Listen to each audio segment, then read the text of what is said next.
So we have seen that Diti is conscious of her unlawful act which she has done, and she is conscious that in that sense she has offended both her husband and Lord Shiva. So, being conscious of that, now she wants to be forgiven of her offenses. She is requesting to her husband to pray to Lord Shiva, to satisfy Lord Shiva on her behalf, because her husband seems to be a great devotee of Lord Shiva. And Lord Shiva is called Ashutosh. He can be easily satisfied. So, Diti is saying, Name Garbham Imam Brahman. Let not my pregnancy be destroyed, O great Brahmana. So she is actually talking to her husband Kashyapa Muni that, O Brahmana, please see to it that my pregnancy is not destroyed by Lord Shiva. Bhutanam Rishabhaha avadhit. O great Rishabhaha. Rishabhaha means the noblest of all living entities. So she is calling him O great Brahmana, O noblest of all the living entities.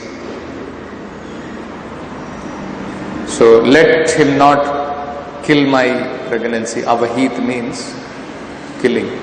So let him not kill my pregnancy. Rudraha patihi bhutanam yasya akaravam amhasam. That Lord Shiva, he is master of all living entities. Rudrapatihi bhutanam. Lord Shiva, he is the master of all living entities. So even though I have committed an offense, amhasam, let me be excused of this offense. So she is praying through her husband, because husband is a great devotee, that I may have committed offense, but you are a great devotee of Lord Shiva. He may be angry on me, but he is not angry on you, because you are a great devotee and you can pray to him. And when you pray to him, he will definitely excuse me for this offense which I have committed. So in the purport, Prabhupada is saying, Diti was conscious of her offense and was anxious to be excused by Lord Shiva. So this is one of the very important qualities of a great devotee, that they are forgiving. So she is appealing to that quality, that side of Lord Shiva. She knows that Lord Shiva is Rudra. He becomes angry also very fast. And at the same time, Ashutosh. Ashu means very soon. Tosha means he becomes satisfied. So he becomes very satisfied very soon. And so he can forgive my offenses. So she is praying to that part of Lord Shiva to excuse her for that offenses, whatever she has committed. So this is one of the qualities of great devotees, that they forgive the offenses of others. There is a very nice description by Srila Vishwanath Chakravarti Thakur. He explains there are 4 types of saintly persons, and there are 4 types of wicked people. So sadhus are of 4 kinds, and asadhus are also of 4 types. And he has described in the terms of how they see the good qualities in others and how they see the bad qualities in others. According to that, Vishwanath Chakravarti Thakur has described 4 kinds of sadhus and 4 kinds of asadhus. So, first he says, first level of sadhu, a great personality, a great soul, is called Mahat. Say, Mahat Padam Pado Raj Abhishekam. So, a great personality, a great soul, a Mahatma, Mahat. He is described as on the first level, preliminary level of greatness. So, Vishwanath Chakravarti Thakur describes this personality. He is able to see goodness in people. He is able to see good qualities in people. But at the same time, he also recognizes the bad qualities of a person. And accordingly, he may sometimes chastise, this great personality may sometimes chastise or give some kind of dose which may look harsh, but eventually it is good for that person. So, the example is given is just like the neem. If you drink the juice of neem or if you eat the neem leaves, it is very bitter. But this bitterness can actually cure so many diseases. So, such a personality is called as Mahat. Then he describes there is another, a higher level of sadhu is Mahatara. Mahatara means greater personality, greater than Mahat. This personality, he sees good in others and he also sees bad. But he does not focus on bad. He only magnifies or focuses on the good qualities of the person. So he is called as Mahatara. He does not, even though he recognizes this person has bad qualities, he has faults in him, he does not recognize the fault in another person. He only focuses on the good qualities that another person has. Then Vishwanath Chakravarti Thakur describes another advanced level, Mahattama. So Mahat, Mahattara, Mahattama, Mahat Uttama, that is specially great personality, very, very great personality. This personality, he doesn't see any fault at all. He only, even if there is a small goodness in another person, he just focuses on that and magnifies. Before that we saw the other person sees the fault, but he only magnifies the goodness in others. So here, at this level, the person doesn't see any fault at all in another person, even a small fault. He only sees the goodness in others and he magnifies that. Then there is another called as Ati Mahattama, extremely great person. He, even if there is no good quality in another person, he is still able to see good qualities in him and magnifies that. That actually we see in the example of Lord Vishnu himself. When Durvasa Muni wanted to test the three personalities, Brahma, Shiva and Lord Vishnu. So in order to test their tolerance, first of all he went to Brahma.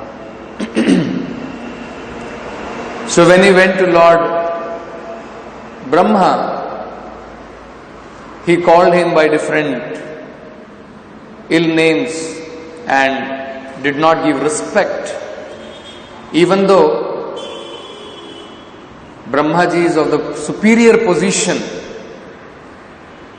But when Durvasa Muni went, he did not give any respect to Brahmaji. So Brahmaji became angry at that and he expressed his anger. Similarly, when he went to Lord Shiva, he offended him verbally. In the case of Brahma, he did not speak ill. It was only in the mind he had offended by not giving respect to Brahmaji. When it came to Lord Shiva, he offended verbally, calling him by all kinds of ill names. That you are Bhutanath, you are always staying in crematorium, you are unclean, all these things. So then Lord Shiva became very angry at all these things. Then Parvati had to pacify him. Then only his anger was, then he became cooled down. And then when he went to Vaikuntha Lok, to Lord Vishnu, Mother Lakshmi was just beside the Lord and she was massaging the feet of the Lord. And at that time, Durvasa Muni entered and directly he came and he physically assaulted the Lord. Brahmaji, only in the mind he offended. Lord Shiva, he offended verbally. And here we find Durvasa Muni physically offended the Lord by kicking on the chest of the Lord. And the Lord, you can see, is so kind. He forget about taking the offense. The Lord caught hold of the feet of Durvasa Muni and asked him that my chest must be very, very hard and your soft feet must have got hurt. So let me massage them. I am very sorry that my chest is very hard, stone-like chest. You see? So the Lord is so tolerant, so merciful that he is not even seeing the bad quality, rather he is glorifying. And he is saying that my chest must be hard and your feet are very soft, they must be hurt by placing that on my chest. So this is the example of the highest greatness of a person. So which is described as Ati Mahattama. He sees only good qualities in others, even if there are none present. So Durvasa Muni was not showing any kind of good qualities there. Actually, he had come with all kind of ill motive in his mind, isn't it? But in spite of that, the Lord was able to see something good in the intentions of Durvasa Muni. Then Vishwanath Chakravarti Thakur also describes 4 kinds of wicked people. So he says, the first kind of wicked person is a sadhu. A sadhu means he is a wicked man. This kind of person, even though he is able to see that there are good qualities in other person, he presumes that his good qualities are shadowed by some faults which he has got. So even if he is able to recognize, he is able to see this person has good qualities, but he does not recognize his good qualities at all. He thinks, what is the use of his good qualities? So whatever some small fault he has got, he is only seeing that fault, and he sees that all his good qualities are shadowed by his fault. He is called as a sadhu. Then he describes a sadhu tara. So just like mahat, mahattara, mahattama and ati mahattama. So likewise he describes a sadhu, then a sadhu tara. Very wicked person. This person, he only sees faults. At least the other person earlier to him, a sadhu, he was able to see good qualities, but he was seeing that faults are covering his good qualities. Here this person doesn't see good qualities at all in another person. So, a sadhu tara, he sees only faults, and even if there are good qualities in other person, he overlooks them. Such good qualities. He's called a sadhu tara. Then there is a sadhu tama. A sadhu tama means he is always looking for fault, and even a small fault he finds, he magnifies like anything. Even if he finds small fault, forget about finding any good qualities or good qualities, overlooking them. There is no question of even seeing and overlooking any good qualities. He does not see any good qualities. He is always looking for fault, and even smallest of the fault he finds in another person, he wants to magnify such faults. He is called as a sadhu tama. Then he says Ati asadu tama, extremely wicked person. So, difference between asadu tama and ati asadu tama is this specially wicked person, asadu tama, he is only looking for faults, and even small fault he finds, what he does? Magnifies them. This ati asadu tama, extremely wicked person, what he sees is, even if there is no fault, even if he is a great personality, even if everybody is glorifying, even in such a person he is able to see faults. Even in such a great personality, even he has no fault, he is able to find out faults in it.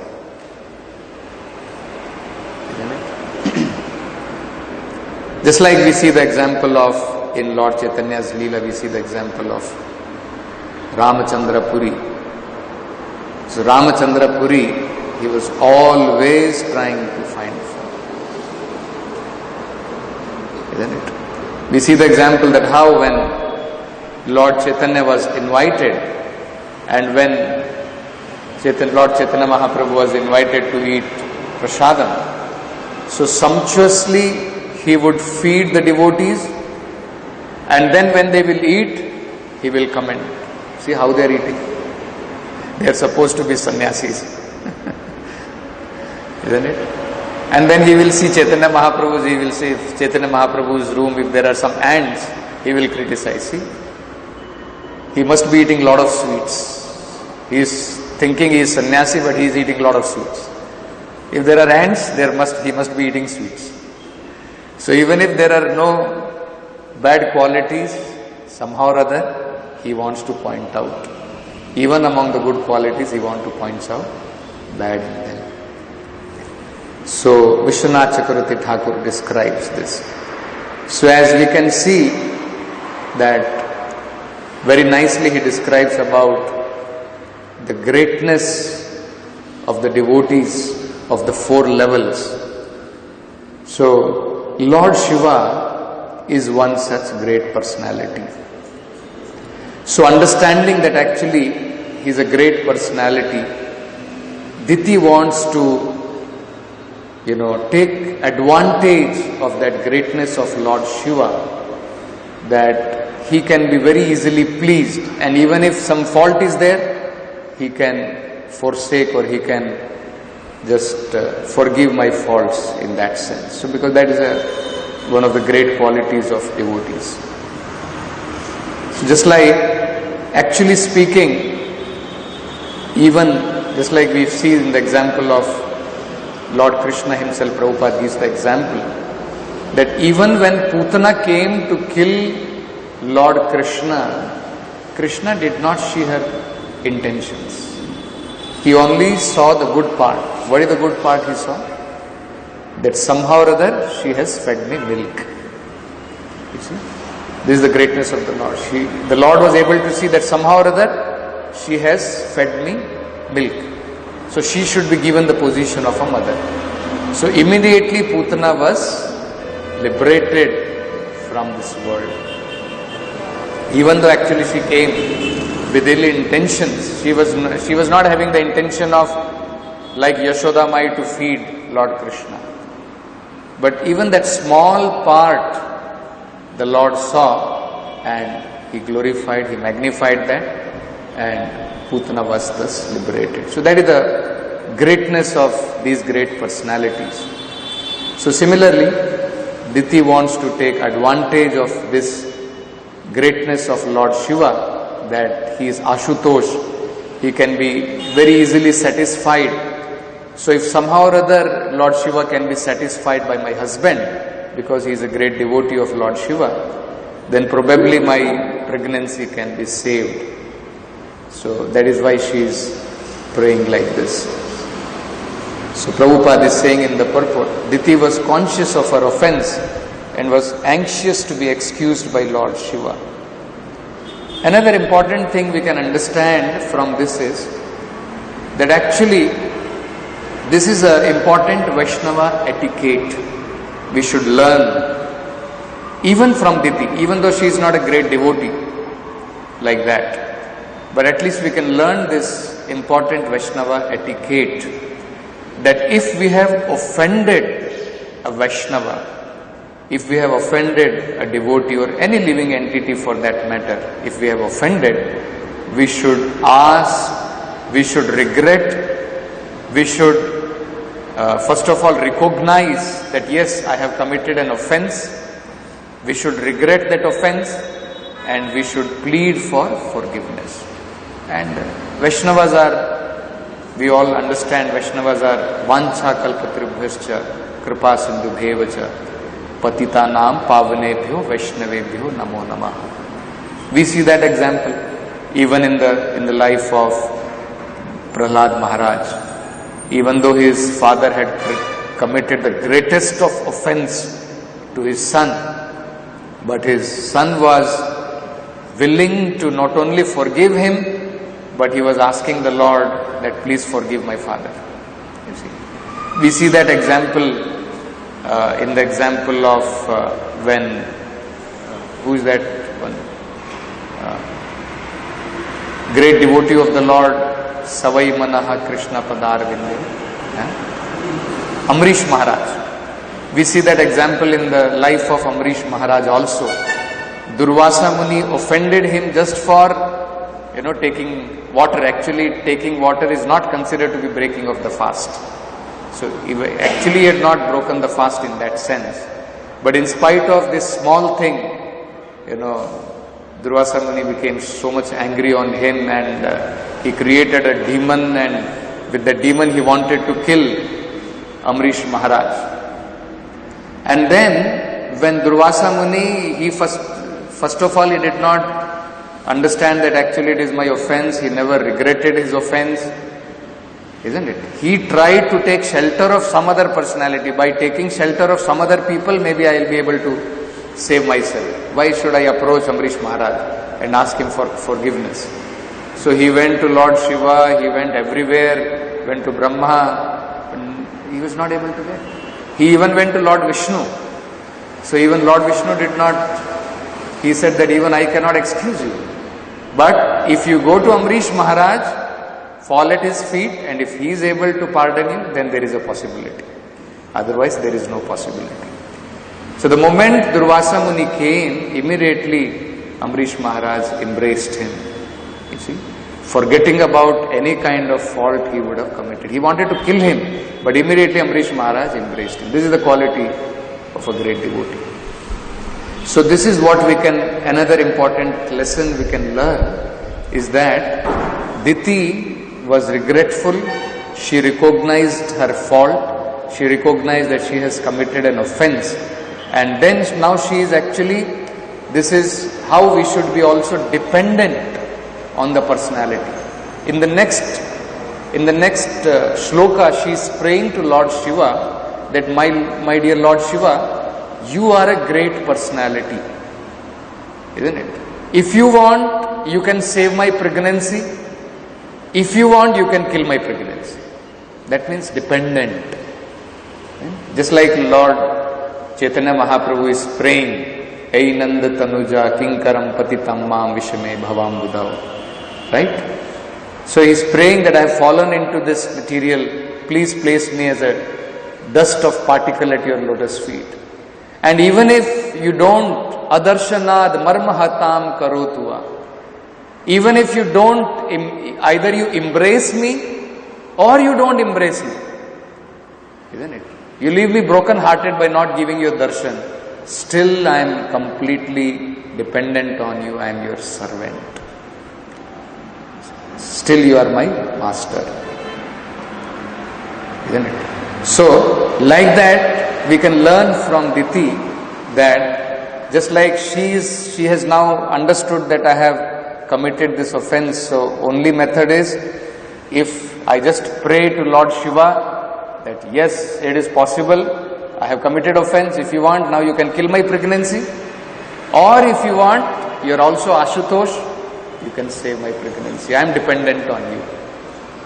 So likewise, when a devotee becomes dependent on the Lord, and even knowingly or unknowingly he has committed the offenses, the Lord can excuse those offenses and put back the devotee once again on the right track. So this is another important thing we can learn from this. Another, before we wind off, another very important thing we can learn from this is that the so-called devotees of the devatas, demigods, they are actually looking for only their selfish, self-centered desires.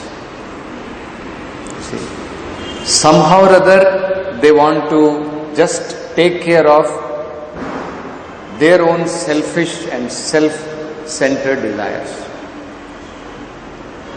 For that they are ready to go to any extent.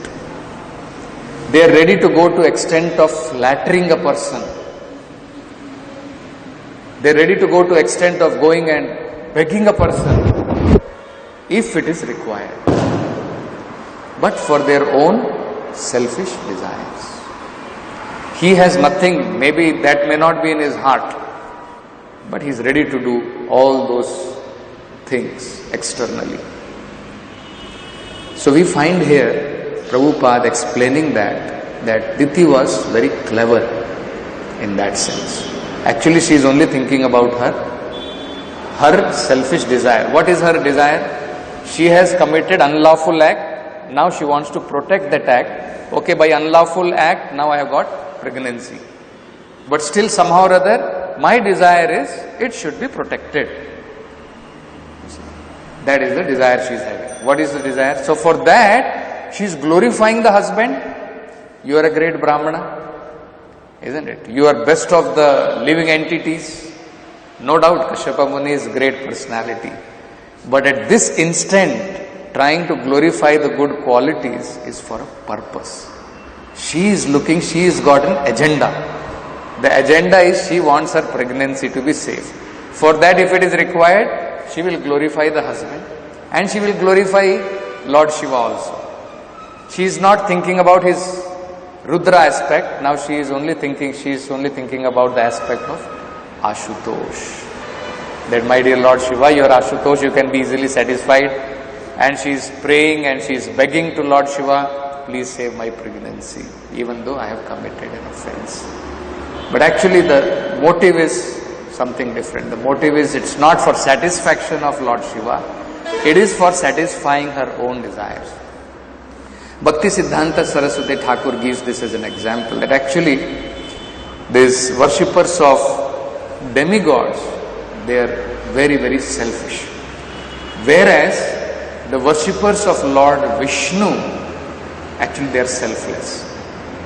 Another important point to understand is, when they worship any of the devatas with selfish desires, even though their selfish desires may be fulfilled, they will never become purified. But opposite is true when they approach Lord Vishnu or Krishna. Even if they approach with selfish desire, the Lord is so kind, He purifies their selfish desires. We see that in the example of Dhruva. Dhruva, when he approached the Lord and when he satisfied the Lord, he was also purified. Swamin kritartosmi varam nayache. He approached with material desire, but after meeting the Lord, he said, varam nayache, I don't want anything. He became completely purified. But here we don't find this. The worshippers of devatas, they go with their own selfish desire, and if it is required, with that benediction, they want to even take away the life of the person who gave them benediction. They are so selfish. So, Bhakti Siddhanta Saraswati Thakur gives the example that once there was a great worshipper of Durga. He would offer varieties of foodstuff to Goddess Durga. So everybody used to think he's a great devotee of Durga. But after some time, when this person became little old, then he stopped offering all these kinds of elaborate foodstuff to Mother Durga. And some kind of, chipped rice and some small things he started offering. So people were surprised. So one day one villager came and asked this person that, what is this?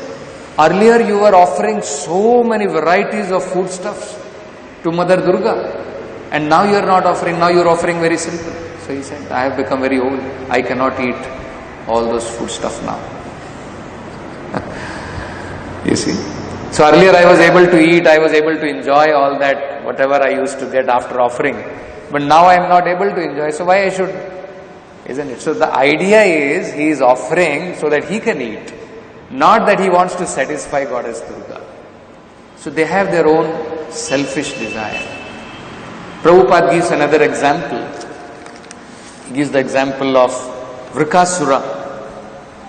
So Vrikasura, he satisfied, because Prabhupada gives that in the terms of Ashutosh, that Lord Shiva, sometimes, he becomes satisfied, very easily.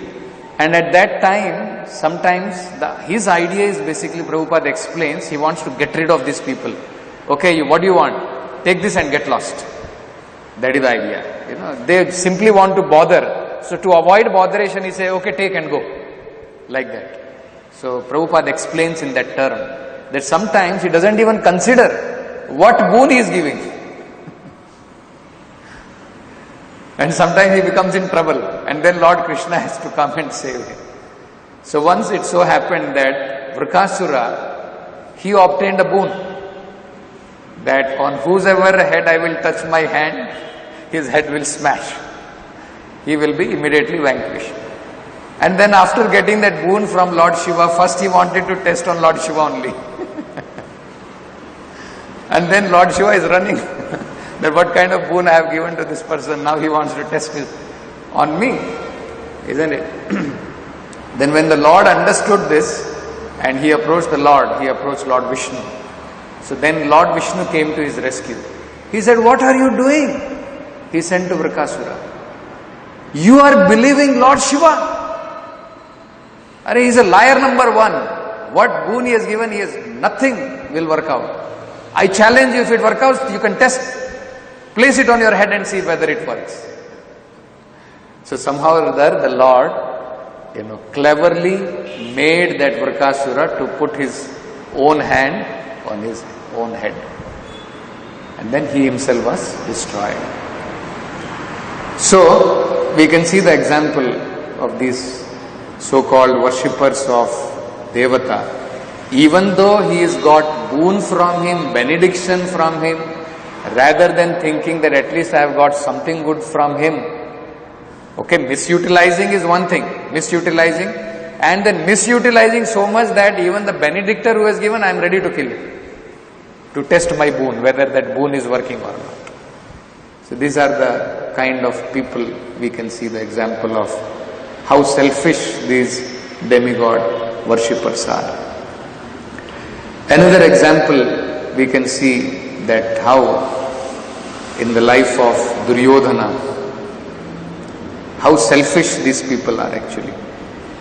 He satisfied Durvasa Muni with all kind of hospitality, everything nicely he gave him.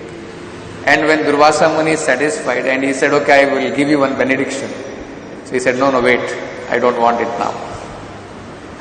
When the right time comes, I will take that benediction from you. So very clever. So you can see. His idea of satisfying Durvasa Muni is not for satisfaction of Durvasa Muni. He wanted that somehow I can please him and I can get. The whole idea was this. The whole reason he took nice care of Durvasa Muni was he wanted a benediction from Durvasa Muni. He knew Durvasa Muni is also like Lord Shiva. Isn't it? He becomes angry very easily. So somehow or other, if I can satisfy Durvasa Muni, I can get one benediction from him. So that will be very nice. So when appropriate time comes, I will ask that benediction.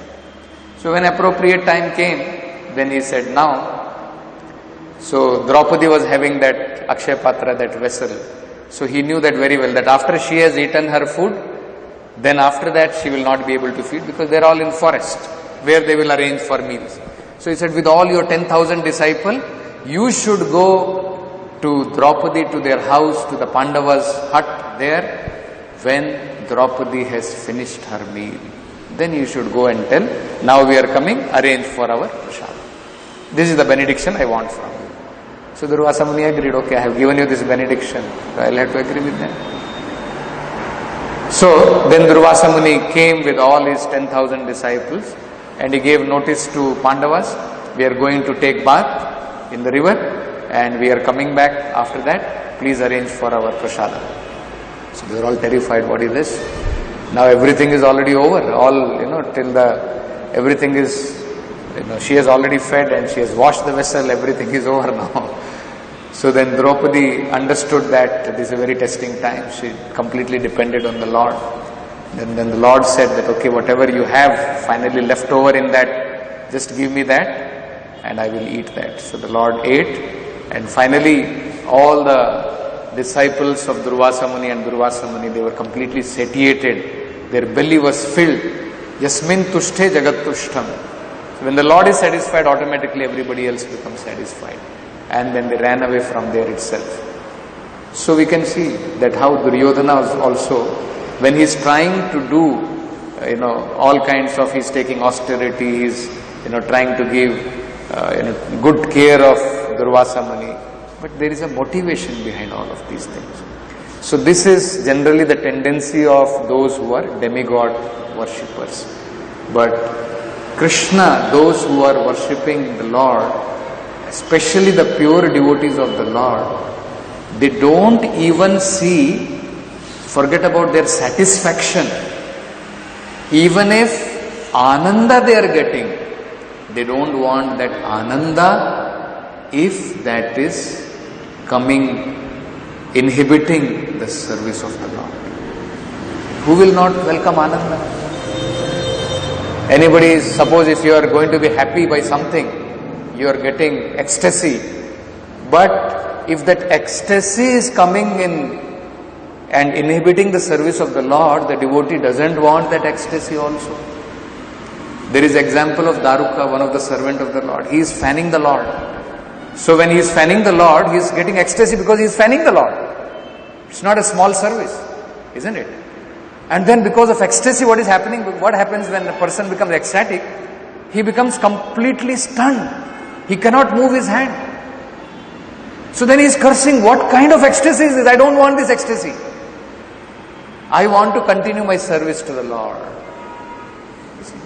This is the greatness of the devotee of the Lord. They don't even want Ananda, they don't want ecstasy if it is coming in and it is inhibiting or it is coming as an obstacle in the service of the Lord. We see the example of the gopis. They are ready to take dukha on themselves. They are saying, if Krishna's headache can be removed, doesn't matter. You take dust from our feet, apply on the head of Lord. If that can remove the headache of the Lord, we are very happy. Never mind, we may have to go and suffer in the hellish planet. So they are not only thinking about not Ananda, even if they are placed in greatest of the calamity, they are ready to take for the satisfaction of the Lord. That is the pure devotional service. And that is why Krishna himself says to the gopis, my dear gopis, I have nothing to pay back to you. I cannot repay you. You please be satisfied with your service. I cannot repay back. I can give Ashirvadam here and there, I can give and I can repay them. But for you, I cannot even repay you. That is the kind of pure devotional service rendered by the highest cadre of devotees of the Lord. So we can see the master is like that and his servants are also like that. The master completely cares for his devotees, and the servant of the Lord, they are always seeking opportunity to serve the Lord more and more. So that is the difference we find, that Diti's approach and devotee's approach to satisfy the Lord is completely different. One is motivated, another is not at all motivated. His only desire is to satisfy the Supreme Personality of Godhead. So we'll stop with this. Granth Raj Srimad Bhagavatam ki jai, Srila Prabhupada ki